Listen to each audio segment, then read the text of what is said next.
All right, guys, this is a screencastify of this reading, The Business of America. Normally in class, we do it with text coding and annotation, so I'm going to run y'all through this and show y'all what to do. All right, paragraph 1. In the late 1800s, American business changed dramatically. Completion of the Transcontinental Railroad in 1869 greatly expanded business opportunities. Industry could obtain raw materials and ship products to distant markets, and salespeople could travel the land selling their products to isolated rural customers. Communication technology, such as the telegraph in 1844, enabled businesses to communicate with suppliers and consumers, and most of all, with other parts of their business. As a result of these and other changes, huge corporations began to replace the small proprietary businesses that once characterized American commerce. Okay, so with text coding, the first thing we would do is we want to write a small summary, okay? And typically we would write our small summary right here. Okay, so this is the summary that we have. We have business change due to the Transcontinental Railroad and communication leading to corporations.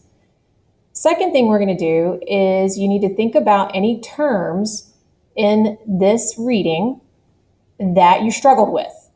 And you're going to either want to write down a synonym or you're going to write down a short definition. So as I was reading through these, I try to pick out terms that I think students are going to be unfamiliar with, okay, and we're going to circle them. All right, so here's proprietary, okay? Proprietary is a term that you're probably not familiar with, and what that means, it is privately owned, okay? Privately owned. All right, the next paragraph is captains of industry.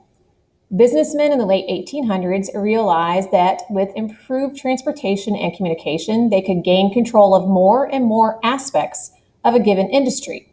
Adventurous, competitive, determined men, also collectively known as robber barons, drove America's business changes. These men, J.P. Morgan, Andrew Carnegie, John D. Rockefeller, Henry Ford, Cornelius Vanderbilt, and others, loomed large over the nation. They amassed fortunes that funded palatial mansions and elaborate lifestyles. In addition, they influenced the government toward policies that favored business. All right. So, for our summary, we have businessmen realized they could gain control of more parts of industry. Known as robber barons, made fortunes and influenced government. Okay? The term here, palatial, okay, right here, this means grand or luxurious. So a grand or luxurious mansion, okay? So basically your huge homes that are all fancy. All right, next, paragraph 3. These captains of industry enjoyed the benefits derived from undeterred industrial growth from 1865 to 1900. For example, Andrew Carnegie added a railroad, raw materials supplier, and a fleet of Great Lakes steamers to support his core business of milling steel. By controlling these ancillary businesses, especially raw materials, production, and marketing, Carnegie discovered he could keep his costs down and generate higher profits. He and other entrepreneurs bought up related businesses, merging them into huge corporations called trusts. All right. Summary. Andrew Carnegie gained control of all the businesses he needed to support his steel business. Example, railroads, raw materials, marketing leads to higher profits, and mergers are called trusts. Our term that you might not be familiar with is ancillary. This means additional or secondary. Okay, and there's the word right there. Ancillary businesses. So secondary or additional businesses.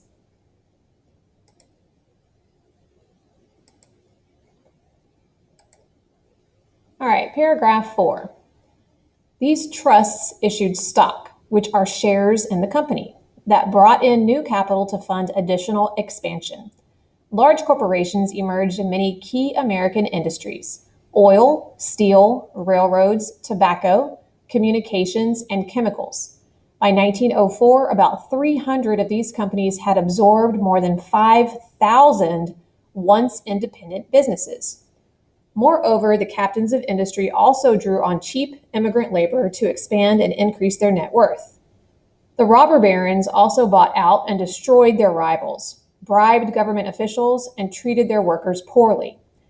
They were widely admired and criticized by the public, given both their contributions to the national economy and the abuses they committed due to their power and prestige. All right, our summary. This one's a little bit longer. We have large corporations emerged in oil, steel, railroad, tobacco, communications, and chemicals. 300 companies took over 5,000 plus small businesses. They used cheap immigrant labor, destroyed rivals, bribed officials. They are admired and criticized due to contributions and abuses. Okay, and our term that we use here, or that we're talking about here, is prestige. Okay, there's the term right here, prestige. Y'all might be familiar with this one. Okay, but this means your status or your reputation.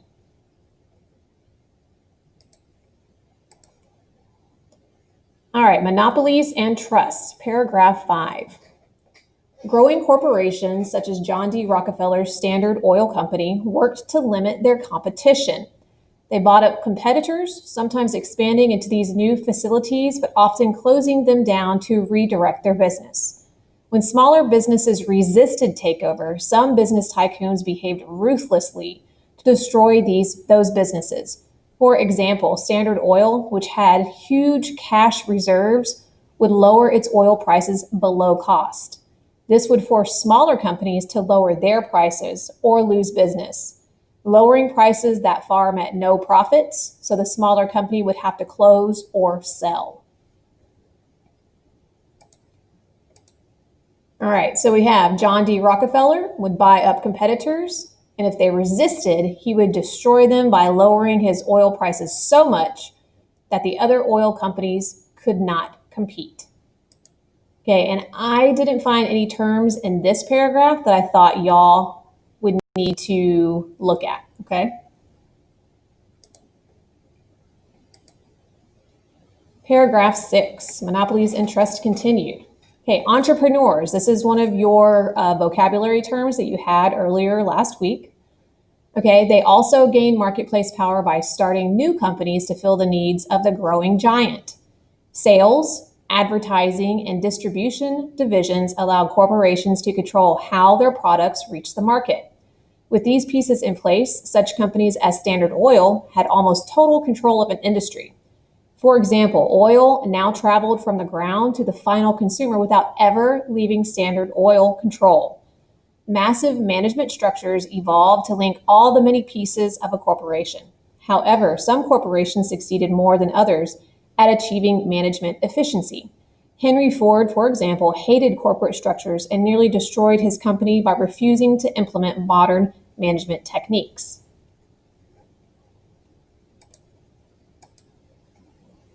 All right, our summary. Businessmen started new companies to help their corporations, such as sales, advertising, and distribution. This meant that Standard Oil Company made money on every step in the oil process. These are modern management techniques. Okay, our term, we have efficiency. Some of y'all may know what it means, but it does mean effectiveness. That is a synonym for it. Okay, and here it is in your paragraph.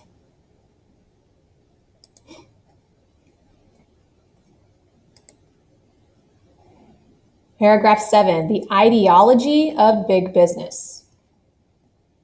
The ideology of laissez-faire capitalism, which purported that capitalism should be left unregulated and unchecked by the government as a means to realizing the potential of free enterprise, was a widely believed set of ideas of the Gilded Age.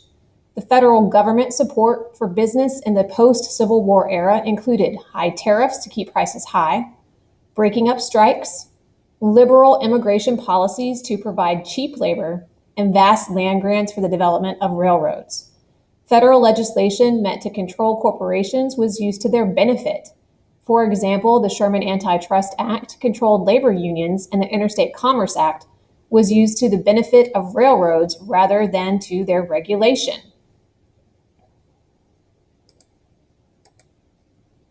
All right here, our summary, we have capitalism was unregulated by the government, and this is free enterprise.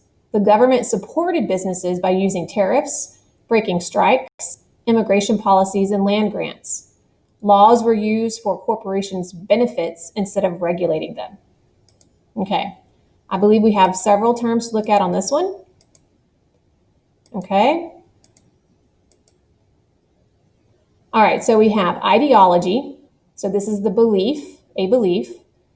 We have a French term, laissez-faire. This means hands off. So right here, we have the belief of hands-off capitalism. So this is basically the idea that the government should not be involved in capitalism or in free enterprise, meaning that the government doesn't get involved in what type of business you're going to run or how you're going to run it or how much you're going to pay your workers or where it's going to be or any of that. Okay? So the belief in hands-off capitalism. So the ideology of laissez-faire capitalism. All right, a tariff is just another word for taxes. Okay, tax on imported goods. Sorry.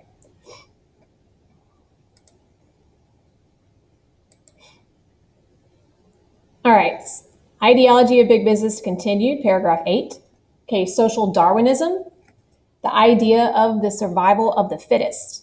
This is a corruption of Charles Darwin's theory of evolution, also became a prominent idea during this era. In the constant competition of business, only strong firms that absorbed smaller firms deserved to survive. This notion became a popular justification for big business. Within this ideology resided the idea that anyone had the ability to rise up from their bootstraps and become a captain of industry. Prominent individuals such as Russell Conwell, Graham Sumner, and Horatio Alger spoke and wrote about how any American could rise up and become a success story.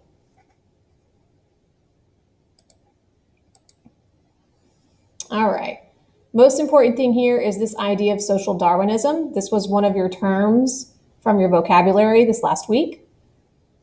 So this is survival of the fittest, was used to justify strong firms taking over smaller firms. Idea that anyone could rise up and become a captain of industry. Okay, term, we have prominent.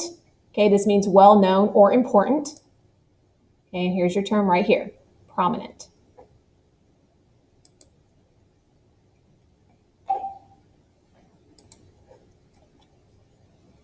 All right, paragraph 9, ideology of big business continued. Some, such as Carnegie, Rockefeller, and Ford, also pursued philanthropy in various forms to share their wealth with others less fortunate. This gospel of wealth, which encouraged giving back to society through philanthropy, was viewed by critics as a way to obscure the abuses committed by these men. Americans reacted ambivalently to the new business tycoons. On the one hand, they admired the entrepreneurs' commercial creativity and risk-taking, seeing money-making as an exciting venture.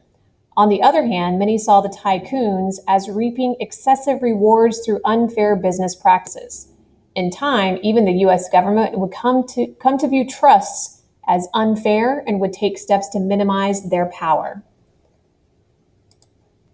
All right. Our summary, businessmen shared their wealth with the less fortunate.